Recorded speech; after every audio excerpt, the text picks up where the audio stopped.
First of all, a bit of a preamble. I don't want this to be in any way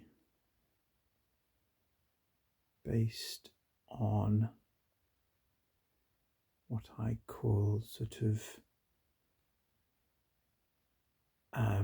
the way we make art history or philosophy or whatever it is into these sort of physical or logical steps or into landscapes. In a physical landscape, if you here and you go to there, you therefore have to pass through these steps between the two. In the world of philosophy and art history, you have to let go of these sort of physical frameworks as if we're in a landscape. We're not. We're in a world of ideas. The deeper you go, it just gets really, really complicated, and you get into a certain artist and what this guy was trying to say and how he found an idea and came up with a bunch of wonderful phrases. Was it Oldenburg? I was looking at something just now and he was going, see if I can remember it. He was putting some cigarettes. He makes these bigger than life things like hamburgers and cigarettes out of cloth and stuff. He was saying, "Oh, I'm distracted by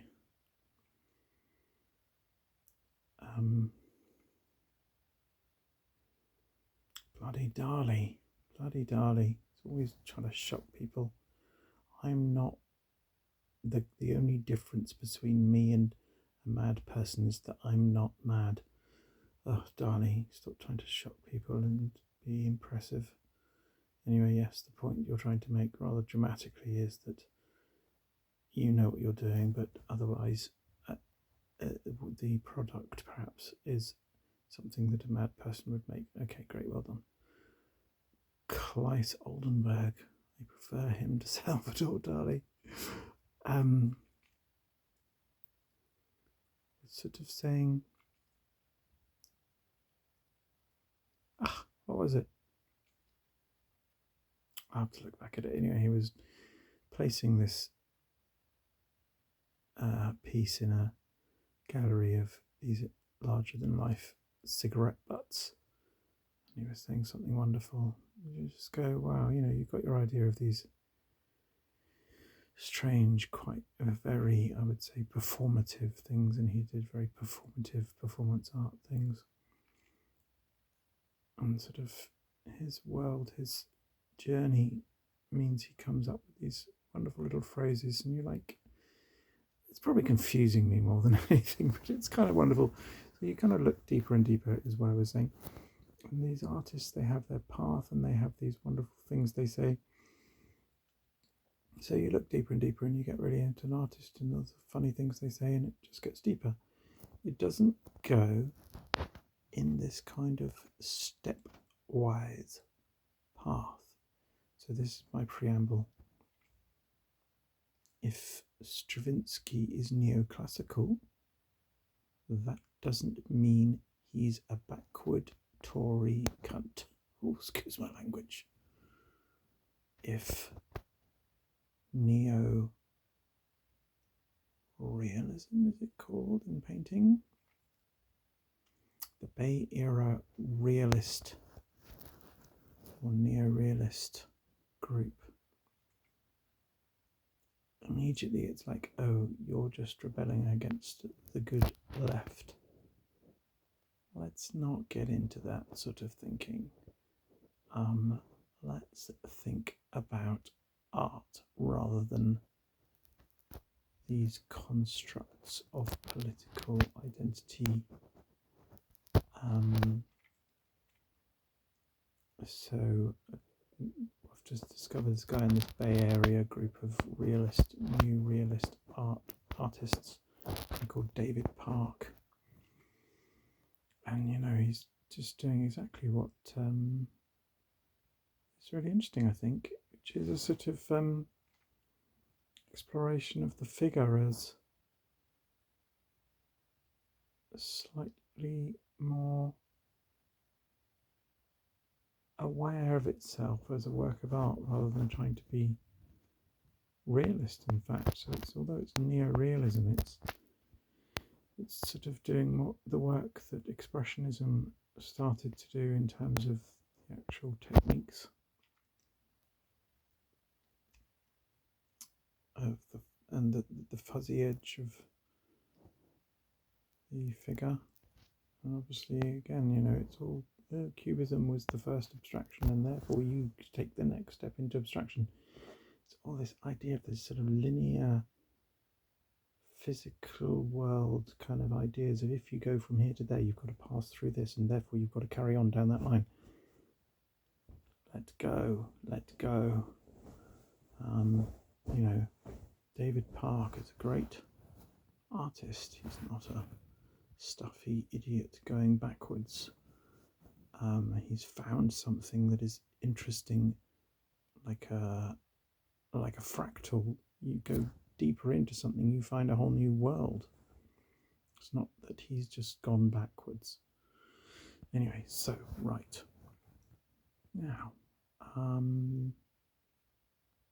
the other thing I don't want to get into in this, and I'm still in my preamble, is you don't know what you're talking about. I'd better step in. In other words, I'm going to be the guy that everybody is going to listen to, and don't worry, I'll take over, and I'm the one that knows, and everybody is going to now listen to me. Research is a difficult topic. Have I researched enough? Somebody else is going to say, well, for instance, as extreme as the fact that I basically stop in 1972 at the end of 60s and 70s conceptual art, except for the fact that the idea of placing objects in galleries became a big thing through the 80s and into the big explosion of the young British artists in the 90s in Britain. I do basically think that we're still examining that, and we don't really know what it means. And that now, this is the end of my preamble. I don't feel ready to talk about it, but I'm going to just put forward, talk about a sense I have. So, end of preamble, here we go. As well as looking at symbolism, expressionism, the kind of Fauvism stroke, let's get distracted by Cubism. Symbolism, Fauvism, stroke Cubism, Futurism, Expressionism, basically. And we're going down that sort of German line. Expressionism, and of course the very cool Dada, but let's not let Dada overshadow Expressionism. And then stepping into the 50s and 60s. And what is that journey of the Neo-Dada, Cage and Rauschenberg and Krapov's performances, and the sort of projection of abstract expressionism and the move into the 50s and 60s, the beginnings of postmodernism, really. And what is happening here, and what is the product?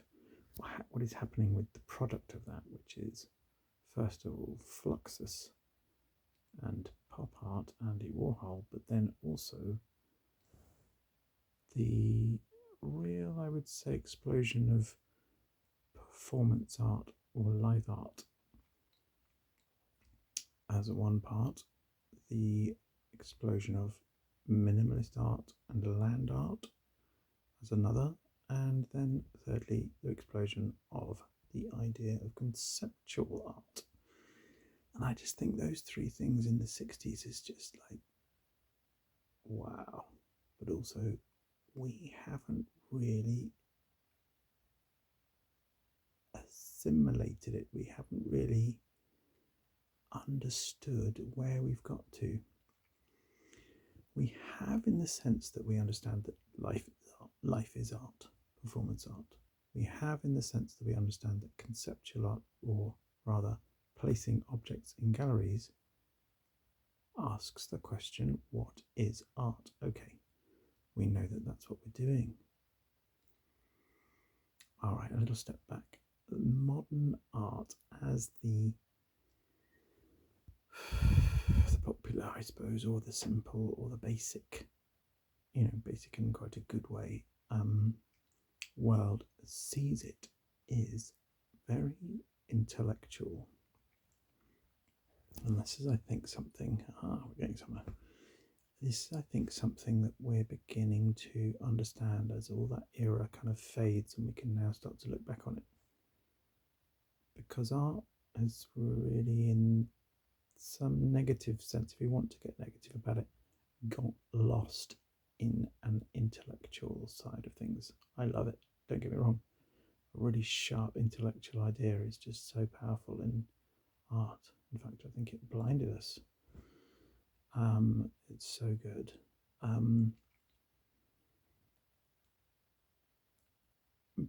But yes, so we're sort of perhaps going, well, art itself is quite good. We don't have to just question it. We don't have to make it into these clever intellectual exercises all the time. But yes, so the sort of temporary, small summary moment of what I'm trying to say there is, it's all a bit complicated in the intellectual sense. It's all a bit intellectual, it's all a bit in the head. Right, so we can say that about this thing that we've been had dumped on us. That's one thing. And another thing we can say is that, yes, it gives us these ideas of life is art and of putting objects in galleries. Actually, the two are connected. But let's not get stuck on that because everybody thinks of them as different forms now. Yeah, so those were the ideas that were emerging in the 60s, and I'm basically come from the performance half. So I'm always like, yeah, but that's performance art, isn't it? It's challenging the nature of art. It's shifting it out of these culturally status-ridden items in a gallery to life, into the sphere of life. So for me, I just keep seeing this sort of aspect of life is art in conceptual art, in placing a found object in a gallery. Anyway, ignoring that, that's my little bugbear. So yeah, two sides to that, which is the idea of placing an object in a gallery and the idea that life is art.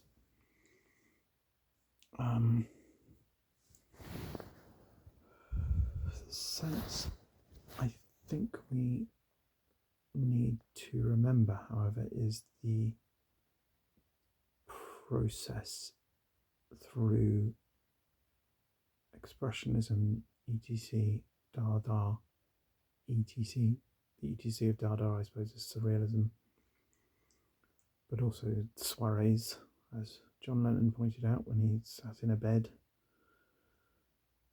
with Yoko as an art piece. He said, when we were going to go to Paris, he said, but they've been doing it since the 20s with their soirees and stuff. So we came to Amsterdam instead, he said. Yeah, he's right. And yeah, so there's the sort of soirees, there's the very early performance aspect of surrealism, but also it's Dada. It was actually futurism in the sort of 1917, apparently, who coined this phrase, life is art, which is quite late for futurism. The whole question of whether Dada and the Cabaret Voltaire knew about Futurism and the parallels of the two. I think it's important to remember that Dada absolutely is a response to Expressionism, and Expressionism is absolutely right through Dada. It's just so one steps directly onto the other. But I think to suggest that they hadn't heard of Futurism is surely dubious. There's a separation. We need to make a separation between those two, because Futurism is just horrific in many ways, inspiring violent war machines and Mussolini and this kind of thing. Mussolini and therefore Hitler. Anyway, the claim is that there wasn't really much knowledge of Futurism, but there's some sense of performance, there's a sense of the artist as a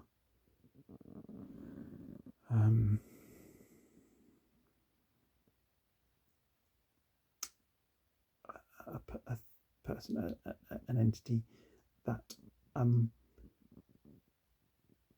works on the basis of what the expressionists called personalization.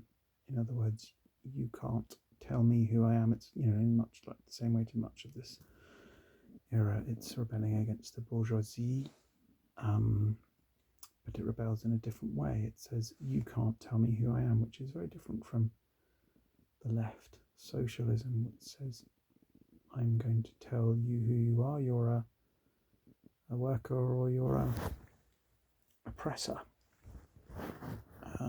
The artist says, I don't conform to your ideas. That's what the artist's job is, in a way. So yes, for me, this is the power of Expressionism, is this personalization. Dada absolutely reflected that by rejecting science, this medium of the left in rebellion against religion. The artist is sometimes male and sexual, and therefore refutes the left as the expression of these very complicated things. And to their credit, it's also involving some certain amount of women in quite a it's a very modern way. So that's really to their credit. I'm really leaping past a bunch of sort of manifesto wielding 30s people like the letterists who led on to the Situationists in France, and the sort of the idea of industrial art, sort of rolling out a great big wallpaper roll of endless abstraction, which is great ideas, but I'm skipping that, and skipping the Black Mountain College and the performances of John Cage there, leading on to inspiring Krapov's performance art. I'm really just skipping straight from Expressionism and Dada onto what came out of Neo-Dada, which is, I think, these 2 or 3 areas. I'm just trying to, the sense that high art, such as it is, in the wake of pop art, it does intellectually examine both the nature of art and this idea that life is art, to sort of merge back away from the rarefied art world, where this art is received. It rebels against that very heavily by saying, this moment is art. It means you can't capture me. It's quite anarchistic in a way. It escapes the power of money and such things, and as does conceptual art. It sort of harks back to art for art's sake, so that the idea is sacred, or it's separate anyway from the reception by rich people that buy the one-off art object. As you can see, it's a concept, so you can't buy it. I hope that's obvious.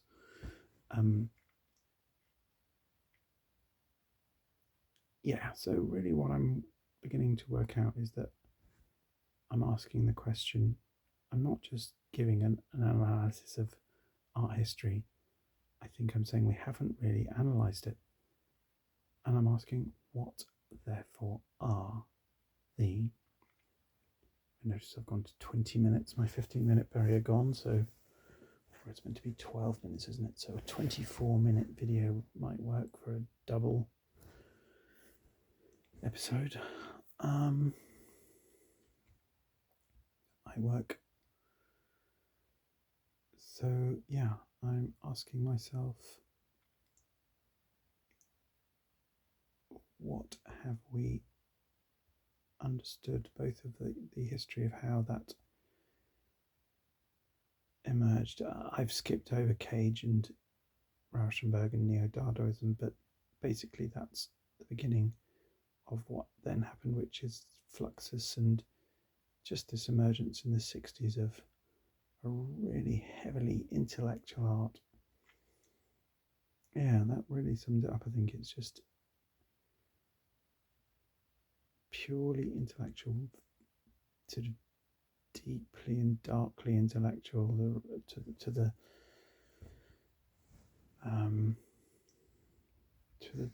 detriment, or to the what's the phrase I'm looking for? The wasting of all else around it. And so perhaps it's so extreme in a way, we've just rebelled by not doing it anymore. Even the conceptual art of the 90s is just very different. It's crazy and fun and radical, and or just sort of naughty. I'm going to place this naughty item in the gallery. It's so different from 60s conceptual, 60s and 70s, I should say, conceptual art, which is, it's very, very in the head. I'm going to write an instruction on the wall for you to follow,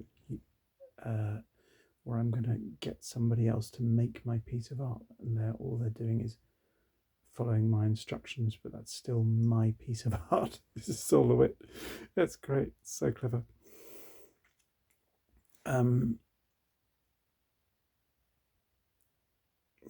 So there's a rebellion into a much more in the gut, from the gut, away from the head thing going on. But as a result, perhaps we can now start saying, what the hell happened? Something came in and hit us. Let's try and look at it and see what it was, because we haven't really got a sense of what it was anymore. These really intellectual ideas of conceptual art and life is art. The nature of art is completely intellectualized, but completely remade, and we can start saying, well, that's really interesting. And that's,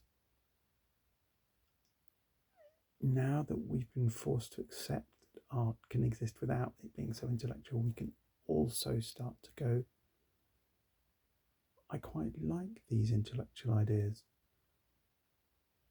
Sort of getting rid of all these dominance and status dynamics going on. Oh, this is high art, it's better. Or, this is intellectual, it's better.